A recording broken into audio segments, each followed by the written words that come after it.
Hello friends, welcome to Ramani Govind vlogs. ఈరోజు మన ఛానల్లో సింపుల్గా టేస్టీగా టమాటా రసం అండి. దీన్ని ఎలా తయారు చేసుకోవాలో చూసేద్దాం వచ్చేయండి. ముందుగా నా ఛానల్ని అయితే సబ్స్క్రైబ్ చేసుకోండి ఫ్రెండ్స్. ఈ టమాటా రసం కోసమని బాగా పండిన టమాటా పళ్ళు తీసుకుందాం. దాన్ని ముక్కలుగా కట్ చేసుకుందాము. ఇలా అన్నిటినీ ముక్కలుగా కట్ చేసుకొని ఒక నిమ్మకాయ సైజ్ అంత చింతపండుని తీసుకొని కొద్దిగా గిన్నెలో నీళ్ళు పోసుకొని నానబెట్టుకోవాలండి.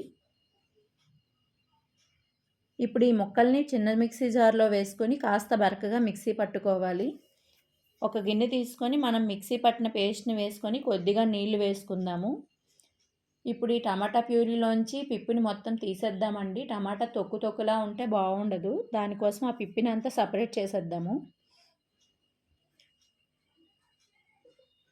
ఇలా తీసేసాక రసం కోసం ఒక గిన్నె పెట్టుకొని దాంట్లో మనం తీసుకున్న ఈ టమాటా పేస్ట్ని వేసుకోవాలి. కొద్దిగా నీళ్లు వేసుకోవాలి. తర్వాత మనం నానబెట్టుకున్న చింతపండు నుంచి తీసిన రసాన్ని కూడా వేసుకుందామండి. ఇప్పుడు మనం రసానికి సరిపడా వాటర్ క్వాంటిటీ చూసుకొని మొత్తం వాటర్ వేసుకొని ఒకసారి బాగా కలుపుకుందాము.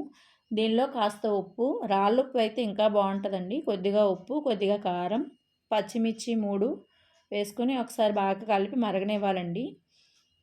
ఈలోపు ఈ రసంలోకి కొద్దిగా పౌడర్ తయారు చేసుకుందాము. ఒక 1/2 స్పూన్ జీలకర్ర, 1/2 స్పూన్ మిరియాలు వేసుకొని దాన్ని దంచుకోవాలండి.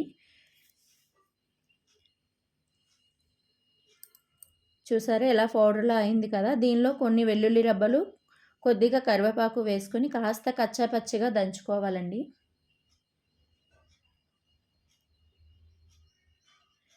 ఇప్పుడు దీన్ని ఒక ప్లేట్లోకి తీసేసుకొని మనం మరుగుతున్న రసంలో ఈ ముద్దను వేసేసుకోవాలండి.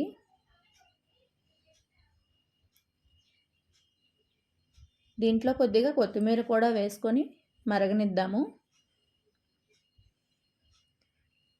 మూత పెట్టుకొని ఆ రసం లెవెల్ అనేది కొంచెం కిందకి దిగే వరకు మరగనిస్తే బాగుంటుందండి. చూసారా రసం అయితే మరిగిపోయింది. ఇప్పుడు దీనిలో తాలింపు కోసమని తాలింపు రెడీ చేసుకుందాం. తాలింపు కోసం కొద్దిగా ఆయిల్ వేసుకోవాలి. 1/2 స్పూన్ మినప్పప్పు, ఒక 1/2 స్పూన్ శనగపప్పు, ఒక 1/2 స్పూన్ జీలకర్ర, కొద్దిగా ఆవాలు, కొన్ని వెల్లుల్లి రబ్బలు, కొంచెం 4-5 ఎండుమిర్చి వేసుకొని బాగా కలిపి అవి కాస్త వేగాక కొద్దిగా కరివేపాకు కూడా వేసి వేగనిచ్చుకోవాలండి పోపుని. చూసారా పోపు బాగా వేగింది. ఇప్పుడు దీన్ని మరుగుతున్న చారులో వేసుకుందాము. పోపు బాగా వేగితేనే చారుకి మంచిగా బాగుంటుందండి టేస్ట్. దీని స్మెల్ పోకుండా ప్లేట్ మూత పెట్టేసుకోవడమే. మన టమాటా రసం రెడీ. దీంట్లో అప్పడాలు ఏమైనా ఫ్రై పెట్టుకొని తింటే చాలా బాగుంటుంది. మీరు కూడా తప్పకుండా ట్రై చేయండి.